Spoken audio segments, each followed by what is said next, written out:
जोरदार ताली बजा के आप लोग स्वागत करते रहे लगातार। योगी आदित्यनाथ जिंदाबाद, जिंदाबाद जिंदाबाद। अब मैं अपने बेगूसराय के धरती से चलकर हम सबों के बीच आए भारत सरकार के माननीय मंत्री और आदरणीय गिरिराज दादा को आमंत्रित करता हूं कि आवे और हम सबों को संबोधित करें।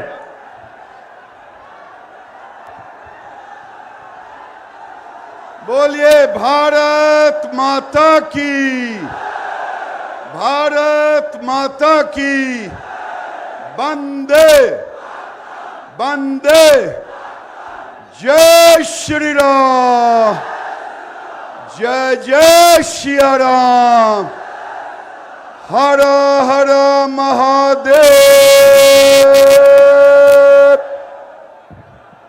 भाई जोगी जी, बिहार के तमाम लोग जो जयप्रकाश जी के अनुयायी थे और जो लोग बात करते थे जयप्रकाश नारायण का, अगर आज योगी जी आपने अगर ध्यान नहीं दिया होता तो छपरा के धरती से लगे बलिया का जो वो हिस्सा है, आपने 150 करोड़ रुपया दे करके सीताब दियारा को बचा दिया। आपको शायद पता भी नहीं हो, आपने छपरा के इस विभूति के धरती को, डॉक्टर राजेंद्र प्रसाद के इस धरती को कैसे आपने उत्तर प्रदेश के मुख्यमंत्री के रूप में हमें बचा करके जयप्रकाश जी की स्मृति को जिंदा रखा।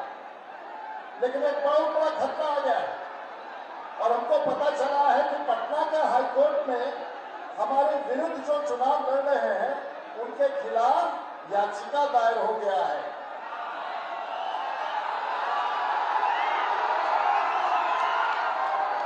लेकिन इसके बाद आप लोग जाइएगा तो कहीं ना कहीं राष्ट्रीय जनता दल का कोई मिलेगा तो बोलिएगा कि जरूर वोट दीजिएगा, लेकिन एक चीज जरूर मान लीजिए, जो राष्ट्रीय जनता दल का समर्थक है सिंगापुर का एक टिकट जरूर मंगवा लीजिएगा ताकि कभी आपको जाना पड़े। 2000 मित्रों, हम सब यहाँ एकत्रित हुए हैं उस 20 तारीख के लिए और माननीय मुख्यमंत्री जी ने बहुत कम समय में मेरा आग्रह स्वीकार किया और सारण की धरती पर भगवान राम के आशीर्वाद को लेकर के हमारे लिए और सारण की जनता के बीच में आए हैं। हम फिर आपको एक बार फिर से नमन करते हैं और आभार करते हैं। मैं धन्यवाद देना चाहूंगा तमाम मित्रों का। मैंने अपनी बातें रख ली है और मुझे ऐसा लगता है कि अब आप सब योगी जी को सुनना चाहेंगे। आप हमारे गांव आए, आप यहाँ के धरती पर आए और भारत माता की, भारत माता की, भारत माता की। वंदे वंदे वंदे। मंच पर उपस्थित केंद्रीय मंत्री और बेगूसराय से भारतीय जनता पार्टी के प्रत्याशी के रूप में जिन्होंने अभी चुनाव लड़ा है, ऐसे माननीय श्री गिरिराज सिंह जी,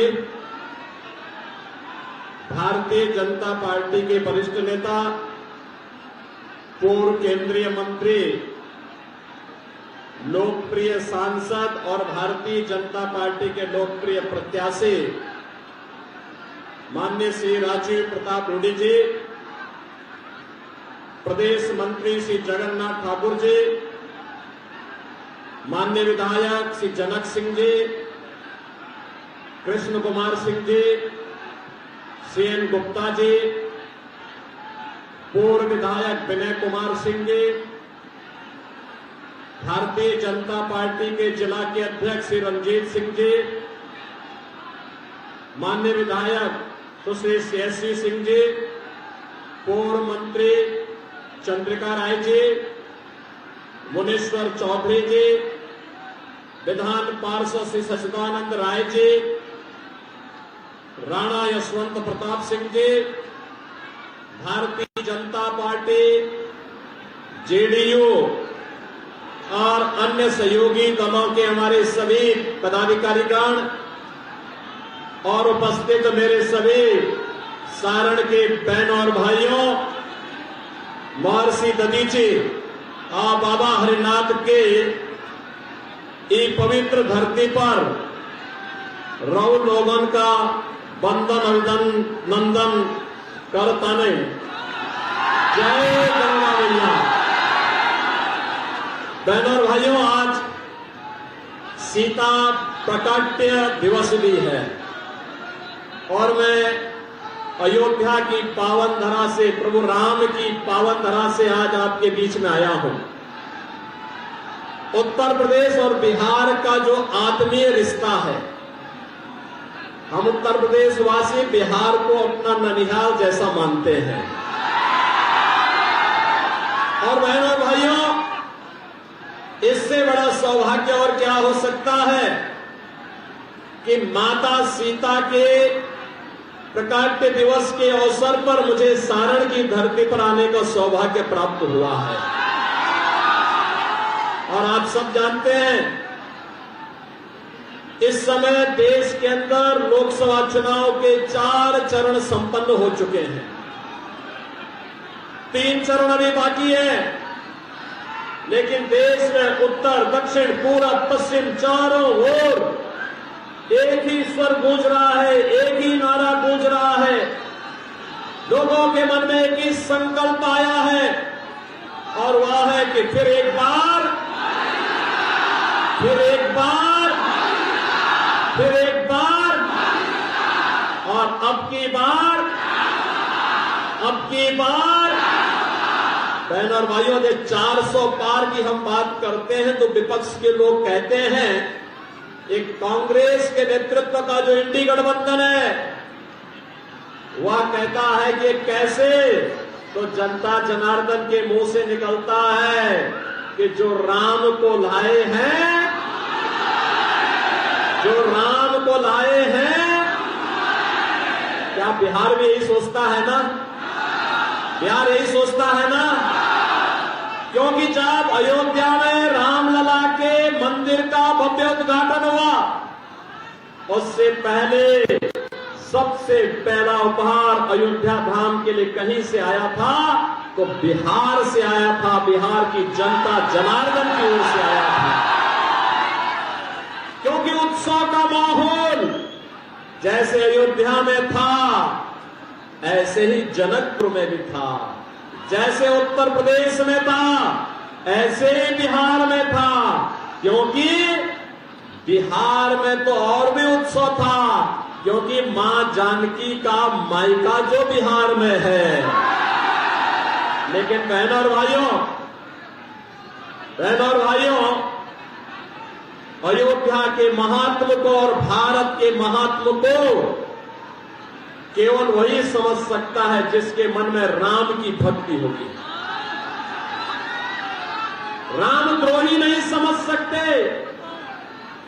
उनकी समझ में आएगा भी नहीं, क्योंकि उनके मन में तो एक ही भाव है और वह है कि जैसे भी हो सत्ता प्राप्त करो, देश की कीमत पर सत्ता, जातियों को लड़ा करके सत्ता, आतंकवाद को पनपा करके सत्ता, नक्सलवाद को पनपा करके सत्ता, भ्रष्टाचार को बढ़ा करके सत्ता, अराजकता फैला करके सत्ता।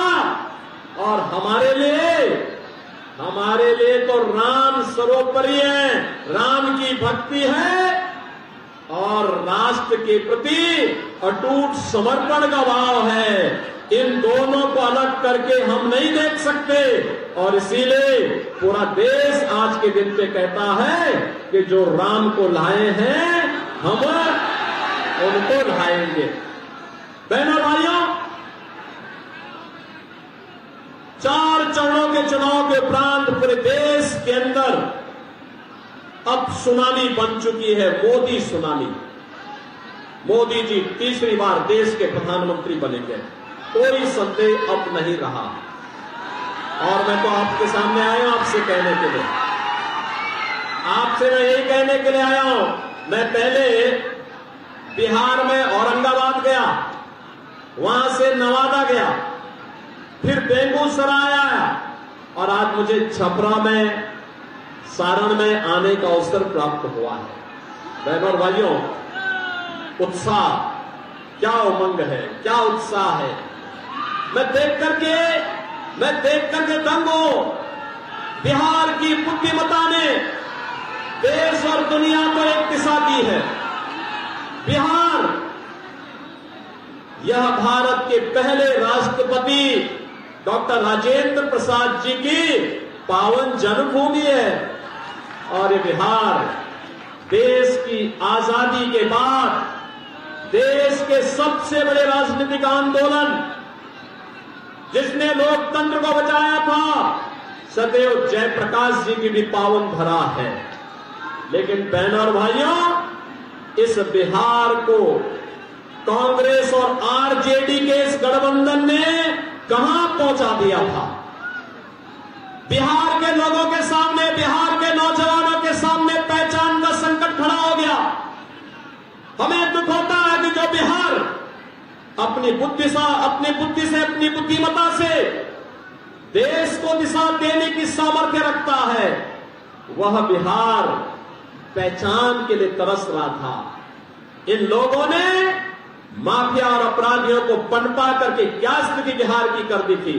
और बहनों और भाइयों, आज आप देख रहे होंगे यूपी में, यानी केंद्र में भी बीजेपी और यूपी में भी बीजेपी की सरकार आई। अयोध्या में रामलला का भी विराजमान हो गया।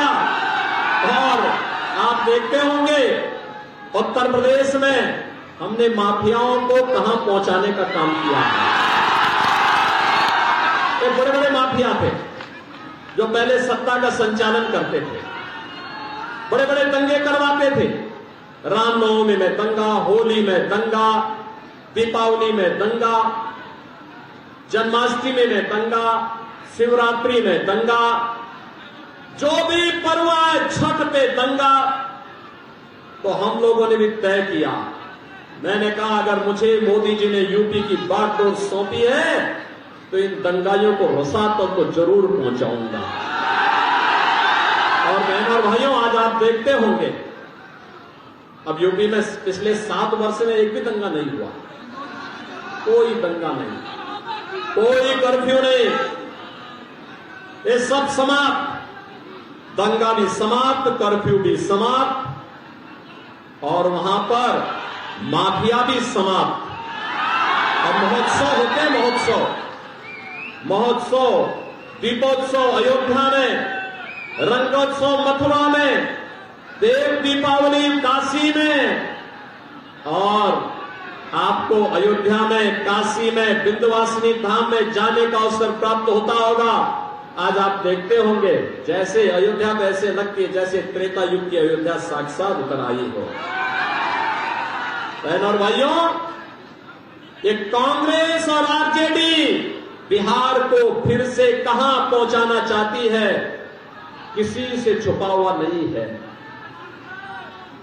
जब भारत आज डिजिटल युग में जा चुका है, ये बिहार को लालटेन युग में ले जा रहे हैं। क्या लालटेन युग में ले जाएंगे क्या? ले जाएंगे क्या?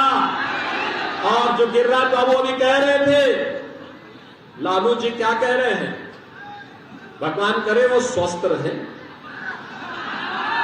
लेकिन मुझे आश्चर्य होता है, वो कहते हैं कि पिछड़ों का सभी आरक्षण मुसलमानों को दे देना चाहिए। ये तो गाली दे रहे हैं जी, संविधान का मखौल उड़ा रहे हैं।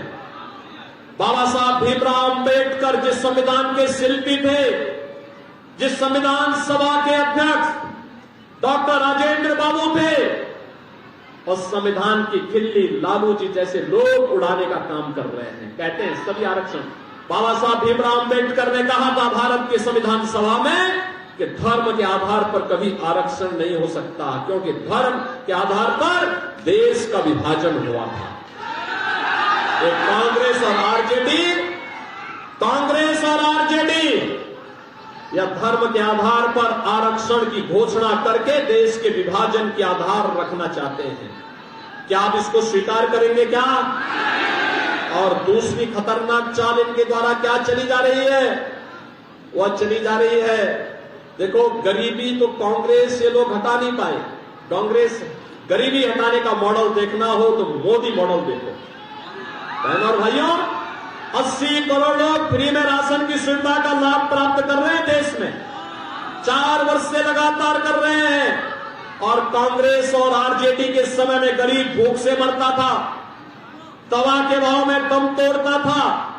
आज 80 करोड़ लोग फ्री में राशन, 60 करोड़ लोग आयुष्मान भारत की कार्ड की सुविधा, 12 करोड़ अन्नदाता किसानों को किसान सम्मान निधि, 12 करोड़ घरों में शौचालय का निर्माण, 10 करोड़ घरों में उज्ज्वला योजना का कनेक्शन और 4 करोड़ लोगों को प्रधानमंत्री आवास मिल गया है।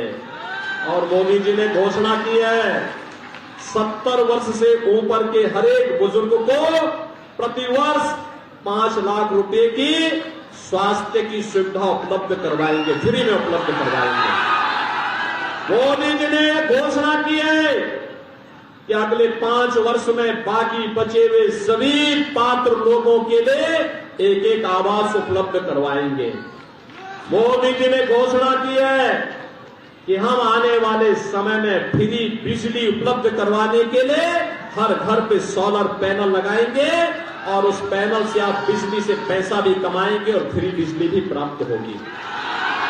बहनों और भाइयों, जितनी पाकिस्तान की आबादी नहीं, यानी जितनी पाकिस्तान की आबादी है उससे ज्यादा लोगों को भारत में 10 वर्ष में गरीबी रेखा से उभार करके एक खुशहाल जीवन जीने की ओर अग्रसर किया है।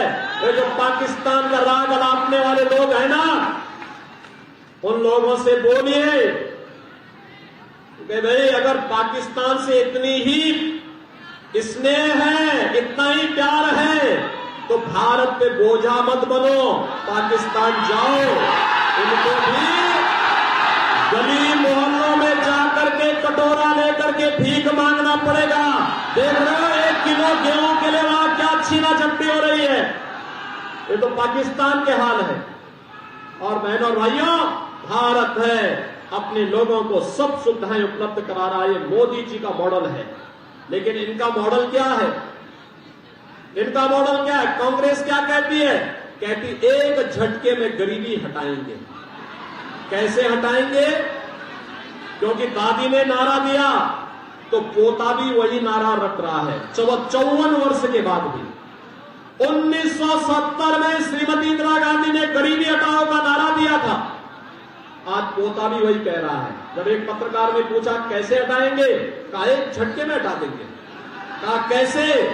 उसने कहा वेल्थ सर्वे, वेल्थ इमरजेंसी, ये सर्वे कराएंगे संपत्ति का। आपके बाप दादों की जो कमाई होगी, आपके पिताजी ने, आपके बाबा ने कोई जमीन का टुकड़ा खरीदा होगा, 1 बीघा, 2 बीघा, 4 बीघा, कोई जमीन ली हो गई, कोई आपको पुश्तैनी जमीन मिली होगी, उसमें कांग्रेस और आरजेडी के गुंडे आएंगे, कहेंगे कि भाई अब तो इनकी सरकार आ गई है, इसमें से 50% आधी प्रॉपर्टी अब ये सरकार की हो गई है, अब इसमें कांग्रेस के लोग कब्जा करेंगे। यानी इनके अंदर औरंगजेब की आत्मा घुस गई है, जो जजिया कर लगाना चाहते हैं विरासत टैक्स के नाम पर। क्या ये जजिया कर स्वीकार करेंगे? क्या स्वतंत्र भारत में औरंगजेब की आत्मा वालों को आप जीवित करने देंगे क्या? बहनों और भाइयों, ये चुनाव भारतीय जनता पार्टी के लिए, जेडीयू के लिए, लोक जनशक्ति पार्टी के लिए और हमारे अन्य सहयोगी दलों के लिए आत्मनिर्भर और विकसित भारत को बनाने का चुनाव है। आत्मनिर्भर भारत का मतलब हर नौजवान आत्मनिर्भर, उसके हाथ को कार्य होगा, हर किसान खुशहाल होगा, हर बेटी और बहन सुरक्षित भी होगी और सम्मानजनक आर्थिक स्वावलंबन की ओर आगे बढ़ेगी। समाज का हर तबका आत्मनिर्भर होगा और विकसित भारत की संकल्पना को आज साकार करने के लिए मोदी जी को तीसरी बार फिर से देश का प्रधानमंत्री बनाना है। और मोदी जी को प्रधानमंत्री बनाना है तो छपरा सारण पर कमल खिलाना है और इसके लिए रूडी जी को भारी बहुमत से विजयी बनाना है। सहमत हैं? सहमत हैं?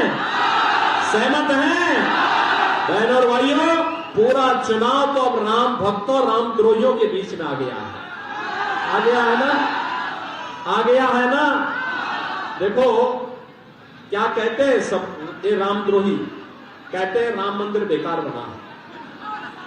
कांग्रेस के एक बुद्धिदाता है, कहते हैं राम मंदिर भारत में बनना ही नहीं चाहिए था। तो हमने कहा कहां बनना चाहिए था? कहना था भारत में नहीं बनना चाहिए था। अबे हमने कहा बताओ तो, राम मंदिर अयोध्या में भारत के अंदर नहीं बनता तो कहां बनता? कहता इससे भारत की इमेज खराब हुई है। वाह, हम अपने मुक्तिदाता का, अपने ईश्वर का, अपने इष्ट का मंदिर बनाए, उनकी जन्मभूमि पर बनाए। ये भी कांग्रेस के लोगों को बुरा लगता है, आरजेडी वालों को बुरा लगता है। बहनों और भाइयों, ये देश के लिए स्वयं समस्या है। ये कांग्रेस भी और आरजेडी भी देश के लिए एक समस्या बन चुकी है। और इस समस्या से जितनी जल्दी बिहार मुक्ति पाले, देखो यूपी ने तो उस समस्या का समाधान कर दिया है, आपने देखा होगा। कांग्रेस के वहां मात्र 2 सदस्य हैं विधानसभा में, और लोकसभा में पिछली बार 1 था, इस बार वहां भी नहीं रहेगा। लेकिन मैं आपसे कहने के लिए आया हूं, लालू जी के ही शागिर्द उत्तर प्रदेश में भी है, और उन लोगों को हम लोगों ने एकदम सही जगह पे बिठाया हुआ है कि भाई देखो, बहुत बोलना नहीं है, बहुत करना नहीं है, हलचल बहुत नहीं होनी है। क्योंकि जिन माफियाओं को पहले शागिर्द बनाते थे, अब वे जन्नत के नहीं जहन्नुम के अधिकारी बन चुके, जा चुके हैं। अब उनके लिए कोई जगह नहीं बची है। इसलिए अब बहुत ज्यादा उछल कूद करने की आवश्यकता नहीं है। अब तो राम भक्तों, राष्ट्र भक्तों की बारी है, और विकसित भारत निर्माण के लिए हम सबको मिलकर के कार्य करना है। आप सभी बिहारवासी भी सहमत है ना? सारण और छपरावासी भी सहमत है ना? नए भारत का नया बिहार बनाना है ना? तो इसके लिए एक सीट जीतना होगा, और इसके लिए छपरा और सारण लोकसभा सीट पर राजीव प्रताप रूडी जी को चुनाव विजयी बना के भेजना होगा। बना के भेजेंगे, घर घर जाएंगे, एक एक वोट को मतदान केंद्र पे लेके जाएंगे, किसी के बहकावे में तो नहीं आएंगे, और सबको बोलेंगे ना कि जो राम को लाए हैं, जो राम को लाए हैं।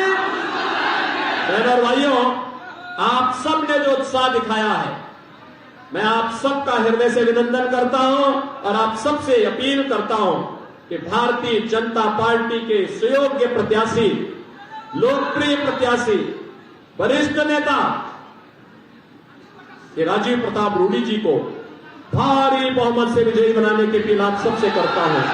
आप सब मेरे साथ बोलेंगे, भारत माता की